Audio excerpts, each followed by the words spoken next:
Ustadz nak tanya, apakah orang yang baru bertaubat dari meninggalkan sholat wajib secara sengaja?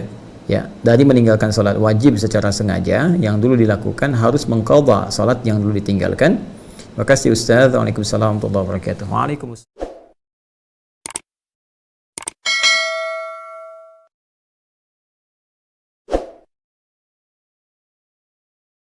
Surah keempat An-Nisa, ya, di ayat ke-17, ya, Allah menyampaikan innamat taubatu 'ala Allahi lilladzina ya'maluna as-su'a bijahalatin thumma yatubuna min qarib. Itu kalimatnya. Sungguh taubat yang diterima oleh Allah Subhanahu wa taala adalah taubat yang terjadi pada diri seseorang yang pernah berbuat salah, berbuat buruk, kemudian ada getaran pada jiwanya, setelah itu segera dia bertobat. Ini yang dimaksudkan. Ya, wa amana, dan dia yakin, ya, memperbaiki imannya kepada Allah Subhanahu wa taala, yakin dengan Allah Subhanahu wa taala. Jadi kata amanah di sini ini punya dua arti utama. Ya. Ada yang pertama adalah iman itu kan lawannya kufur, otomatis. Ya, amana yu'minu, ya, lawannya kafara yakfuru. Hati-hati. Jadi iman lawannya kufur, mukmin lawannya kafir. Itu sudah bahasa syariat, ya. Jadi bahasa biasa saja gitu, bahasa netral, dan itu halus kok. Halus, jadi jangan tersinggung kalau nggak beriman ya kafir gitu, biasa saja. Kalau disebut orang kafir, ya memang bahasa syariat begitu, nggak usah tersinggung. Ya kenapa? Karena itu bahasa syariat, bahasa biasa, terminologi biasa, dan maknanya halus. Kafir, orang masih menutup diri, belum mau menerima hidayah, itu kan orang masih menutup diri, ya wajar kan? Ya, bahasanya halus, tidak menyebut dengan nama binatang, dengan apapun. Ya, misalnya ini belalang yang tersesat, kan tidak seperti itu, biasa saja gitu. Kita gunakan kalimat diksi-diksi yang baik. Jadi kalau ada yang menyebut misalnya mukmin, kafir, itu biasa, kan? Jadi ini bahasa-bahasa dalam Al-Quran. Yang ingin saya tegaskan, iman itu lawannya kufur. Artinya apa? Artinya ada orang yang mungkin pernah berbuat salah, kesalahan ini mengeluarkannya dari imannya. Oh, hati-hati. Kesalahan ini mengeluarkan dia dari imannya. Ada orang sebelumnya beriman, berbuat maksiat, maksiat itu bisa mengeluarkan dia dari imannya. Contoh syirik, jelas. Ya, menyekutukan Allah itu mengeluarkan dia dari imannya. Ya, atau misalnya menganggap dosa besar itu halal. Seperti menghalalkan zina, itu kufur. Ya, awas, hati-hati, hati-hati gitu kan. Atau mengatakan ya langsung kalimat-kalimat syirik, ada Tuhan selain Allah, semua agama sama, menuju pada Tuhan yang sama, cuman caranya beda-beda, kufur. Laqad kafara alladziina qalu, sungguh kufur orang-orang yang telah mengatakan ya innallaha huwal masih ibnu Maryam. Allah itu ya Masih bin Maryam. Jadi ketika ada orang mengatakan demikian, kufur. Jadi ada perbuatan-perbuatan yang ketika dikerjakan bisa mengeluarkan dia dari imannya.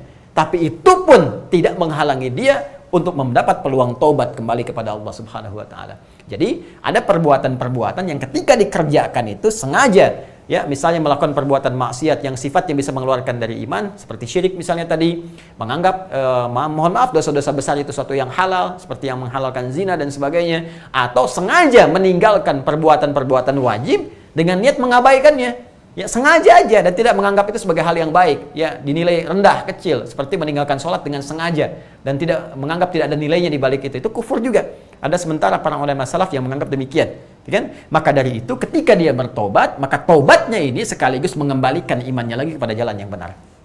Munculkan kembali. Jadi Allah saking sayangnya Allah, dosa besar pun yang bisa menghilangkan iman, kalau dia mau balik lagi teman-teman sekalian, ya, itu oleh Allah dikembalikan lagi imannya. Dikembalikan lagi imannya.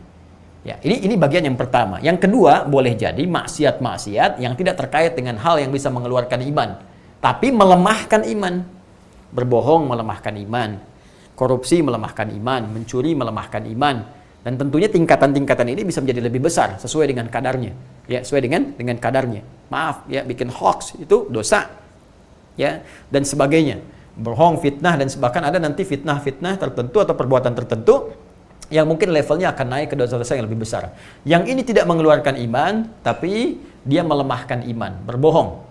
Misal, maka ketika dia bertobat dari dosa bohongnya, fitnahnya, bikin hoaxnya misalnya, dia kembali, maka Allah akan berikan kembali kekuatan imannya. Ya, ada charge lagi, sehingga baterainya naik lagi, baterai imannya kuat lagi. Nah, dari situ, maka pembuktian ini semua akan nampak lewat amal solehnya. Wa amila salihah. Dan tobat yang benar ini, kata Allah, ukuran dua. Satu, imannya hadir dan menguat kembali pada jiwanya. Dan bukti penguatan iman ini bisa dilihat dari amila salihah, amal solehnya. Nah, terkait dengan pertanyaan Anda, ketika tadi misalnya sengaja meninggalkan sholat wajib, dan ini persoalan serius, kemudian Anda mendapat sentuhan tadi, Masya Allah, selamat untuk Anda, atau kawan Anda mungkin disampaikan di sini sebagai contoh, kan selamat, saya katakan Masya Allah, Allah lebih menyukai pelaku maksiat yang mau tobat dibandingkan orang soleh yang tidak pernah merasa salah. Catat, bikin status. Allah sangat mencintai pelaku maksiat yang mau bertobat dibandingkan orang saleh yang tidak pernah merasa salah. Jelas? Nah, balik ke sini, ketika orang ini taubat, kemudian dia merasakan kedekatan dengan Allah, menguat imannya, maka yang dituntut kemudian oleh Allah, wa amilas salihah, buktikan taubat ini dengan memperbanyak amal soleh setelah kamu taubat itu. Nah, jadi kalau tadi dalam konteks tadi Anda kemudian bertobat, nah dengan tobat yang benar ini iman menguat, dihapuskan hal-hal yang terkait hubungan dengan Allah. Ya, bukan dengan manusia ya, dengan Allah langsung. Kalau dengan manusia, selesaikan dengan manusianya, baru nanti ampunan Allah diturunkan. Ya, seperti utang misalnya kan, jadi utang jadi berjauhan ya kan. Jangan dianggap ketika istighfar tobat utang lunas, tidak. Enak aja Joni, gitu ya. Jadi tetap Anda bertobat kepada Allah, tapi utang lunasin juga. Walaupun Allah memberikan ampunan kepada Anda karena perilaku yang tidak baik, ya, tapi kalau utangnya belum dilunasi, tetap ada hubungan hak adami di sini, hakun adami, hak terkait dengan anak cucu Adam yang belum selesai. Adapun di sini, maka akui salah hubungan dengan Allah tadi ya, meninggalkan sholat, misalnya pernah nggak puasa, kan? Maka Anda bertobat, maka hal-hal yang jelek-jelek itu oleh Allah diampuni dengan taubat tadi, dan Anda isi dengan amal soleh. Amal soleh ini karena sifatnya umum, wa amila solihan, ini umum. Maka di sini ada dua tafsiran. Tafsiran pertama, ya, menyampaikan dari kalangan para ulama, termasuk beberapa ulama kontemporer memberikan fatwa bahwa mengacu kepada keterangan ini, bahwa tidak ada kemudian harus mengganti sholatnya lagi yang telah lalu, karena yang lalu telah berlalu.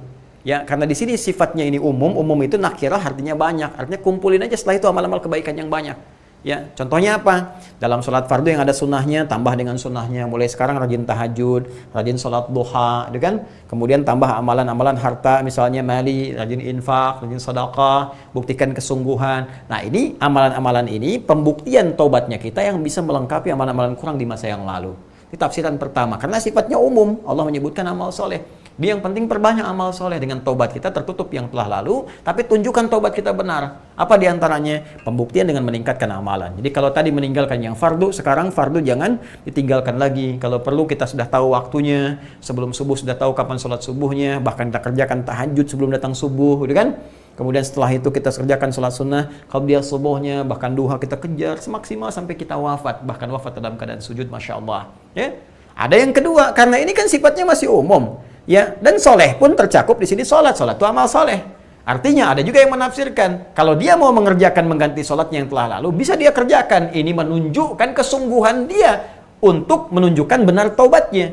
Ya, jadi bagaimana cara praktiknya? Gampang. Ketika masuk misalnya waktu sholat zuhur, ya, maka dalam masuk waktu sholat zuhur ini dia kerjakan zuhur pada saat itu, kemudian setelah itu ada mengisi waktunya, dia coba tunaikan lagi sholat untuk mengganti zuhur yang sebelumnya, yang lalu-lalu, gitu kan. Jadi begitu masuk waktu asar, demikian seterusnya, dia kerjakan asarnya yang pada saat itu, dan setelah itu dia kerjakan untuk mengganti asar yang sebelumnya. Nah, ini dua hal ini pun sifatnya baik karena mengacu pada dalil yang sama, cuma pemahaman ulama yang beragam di sini mengacu pada keumuman di sini. Adapun Allah sekali lagi melihat kepada kita dari kesungguhan bertobat dan peningkatan amal solehnya. Jadi silahkan berdasar kelonggaran dari Anda, mana yang paling nyaman Anda tunaikan.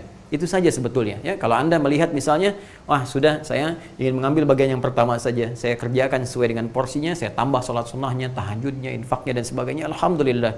Atau Anda ingin mencoba misalnya mengingat yang lalu-lalu, kemudian setelah itu Anda kerjakan, Anda sholat lagi ingat yang lalu, ya, sambil kemudian sujud, nangis, tobat lagi dan sebagainya, itu pun silahkan. Mana yang paling ringan? Yang salah, yang tidak sholat atau tidak benar dalam tobatnya. Ini keterangannya. Wallahu ta'ala a'lam bis-shawab.